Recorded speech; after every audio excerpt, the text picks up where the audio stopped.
Assalamualaikum warahmatullahi wabarakatuh. Welcome back to Resensi. Tidak ada manusia yang tidak senang mendapatkan sebuah kado, apakah itu kado ulang tahun, kado pernikahan, atau kado-kado lainnya. Namun, bagaimana jika kado tersebut tidak datang dari penduduk bumi atau manusia, melainkan kado yang dimaksud datang dari langit. Jika kado dari bumi saja kita sudah senang, apalagi dengan kedatangan kado dari langit. Kado dari langit yang dimaksud adalah pahala dari setiap ibadah yang kita lakukan. Sebaik-baik ibadah yang mendapatkan kado terbaik adalah ibadah yang dilakukan di bulan suci Ramadan. Namun, apakah ibadah termulia di bulan Ramadan yang menuai kado terbaik dari langit tersebut?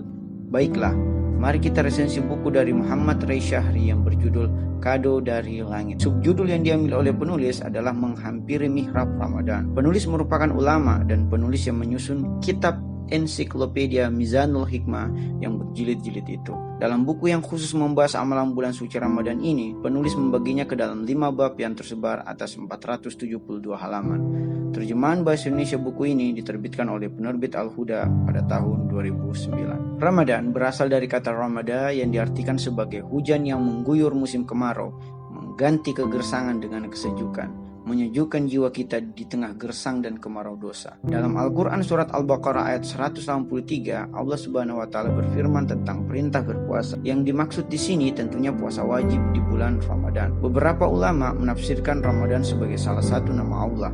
Beberapa ulama lainnya bahkan berargumen bahwa awal mula tahun baru setidaknya secara maknawi adalah bulan Ramadan, bukan bulan Muharram, apalagi bulan Januari pada tahun Masehi. Terlepas dari segala keragaman pendapat ulama kita, yang jelas mereka semua setuju bahwa bulan Ramadan adalah bulan termulia yang di dalamnya jamuan ilahi disediakan. Seperti yang dijelaskan dalam Al-Quran surat Al-Baqarah ayat 183, bahwa puasa telah diwajibkan sejak kaum beriman terdahulu, jauh sebelum Islam yang dibawa oleh Rasulullah SAW hadir. Namun menurut Ustadz Miftah Rahmat, perbedaan puasa umat terdahulu dengan umat Islam adalah adanya kitab suci Al-Quran, yang mana diturunkan kepada Rasulullah pada malam nuzulul Quran pada tanggal 17 Ramadan. Selain merupakan bulan Allah, jamuan ilahi nuzulul Quran, dan awal tahun baru, bulan Ramadan juga memiliki keutamaan diantaranya malam Lailatul Qadar, bulan diturunkannya seluruh kitab samawi, bulan penuh berkah, bulan pengampunan, dan bulan keterbebasan dari belenggu api neraka, yang mana justru setan yang dibelenggu di dalamnya. Pertanyaannya kemudian, jika setan dibelenggu di neraka, lalu mengapa godaan justru makin meningkat di bulan suci Ramadan ini? Menurut penulisnya, neraka yang dimaksud adalah neraka batin yang ada dalam diri, di mana tempat setan bercokol. Bagaimana membelenggu neraka batin beserta setan yang ada di dalamnya adalah dengan menghentikan aktivitas tercela yang merupakan napas dari kehidupan setan. Kita bisa saja berpuasa dari makanan, minuman, dan hubungan suami istri, namun yang kita belenggu hanyalah nafsi setani biologis kita. Itu pun hanya dari subuh hingga datangnya malam. Namun jika kita berpuasa bukan saja puasa lahir, melainkan pula puasa batin, maka neraka dan setan dalam diri benar-benar dibelenggu secara maknawi dan sepanjang Ramadan, dan semoga saja sepanjang hidup. Itulah mengapa puasa maknawi tidak mengenal waktu suhur dan berbuka, dan itulah mengapa puasa maknawi begitu penting. Ramadan disebut tahun baru maknawi karena pada momen inilah selama sebulan kita dapat memulai adab baru, yaitu puasa maknawi, agar ke-11 bulan lainnya dapat meneladani adab yang kita perjuangkan di bulan Ramadan. Puasa menjadi begitu penting, mengingat satu-satunya amalan yang bukan untuk orang lain ataupun untuk diri sendiri, melainkan langsung kepada Allah adalah amalan puasa. Begitulah bunyi hadits qudsi yang intinya bahwa amalan puasa untukku. Berpuasa berarti meniru salah satu sifat Tuhan yang tidak makan, minum, dan pantangan puasa lainnya. Selain itu, tidak terhitung doa malaikat yang dialamatkan kepada manusia yang tengah berpuasa. Rahmat banyak berkah yang diperoleh dari berpuasa, di antaranya meningkatkan ketakwaan, menjauhnya setan, kesehatan jasmani, kekuatan menghadapi musibah, datangnya hikmah, mendekatkan diri kepada Allah, dikabulkannya doa, keamanan pada hari kiamat, kenyamanan pada hari hisab, syafaat pada hari akhirat, dijauhkan dari api neraka, hingga menuai keberuntungan surga. Terdapat tingkatan atau derajat dalam orang-orang yang berpuasa. Pertama, puasa kalangan umum, yaitu mereka yang menahan diri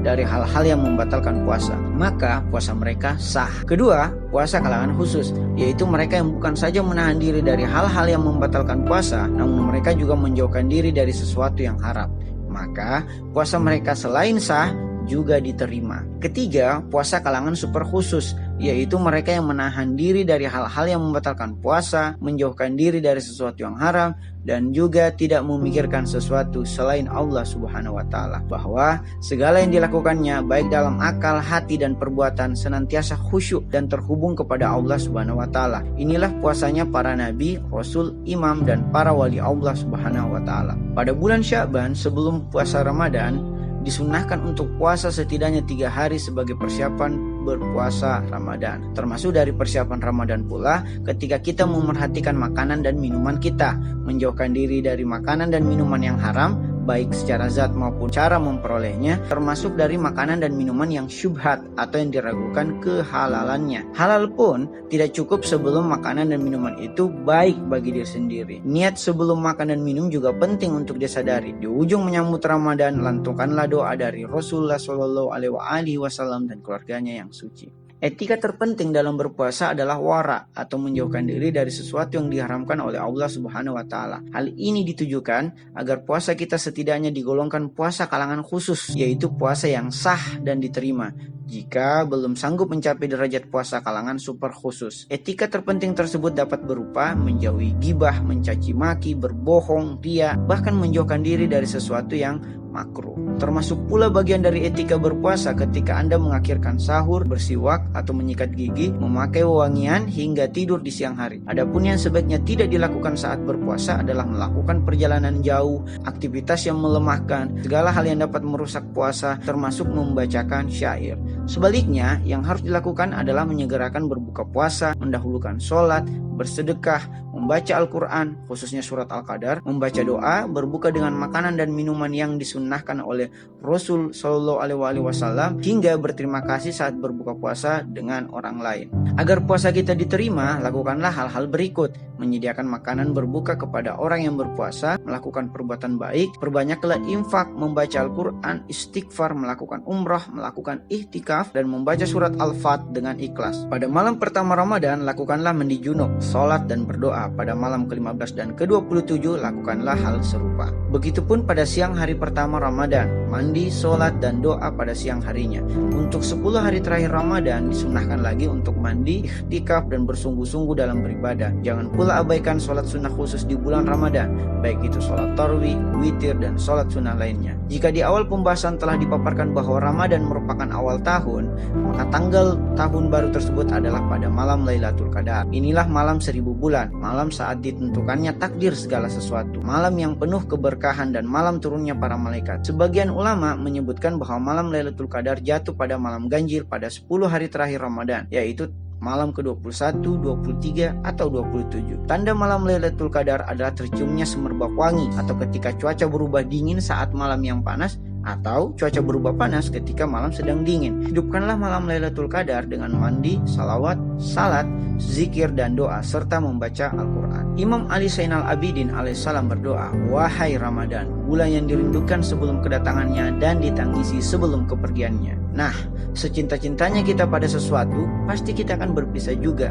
Begitupun dengan perpisahan dengan bulan Ramadan. Yang terpenting adalah muliakan bulan Ramadan, termasuk tetap melakukan amalan etis saat berpisah, yaitu mandi, sholat, membaca doa, membaca takbir menyambut Idul Fitri, berinfak, dan mempersiapkan diri untuk memasuki bulan Syawal dan melanjutkan perjalanan ruhania berikutnya. Adapun perspektif kami sebagai resentor bahwa buku ini bukan sekedar buku tentang fikih berpuasa, melainkan puasa maknawi yang membedakan puasa umat muslim dengan umat terdahulu. Ingatlah sabda Rasulullah SAW bahwa banyak yang berpuasa namun hanya mendapatkan lapar dan dahaga, bahwa puasa bukanlah dietnya para biksu yang tidak berhubungan suami istri.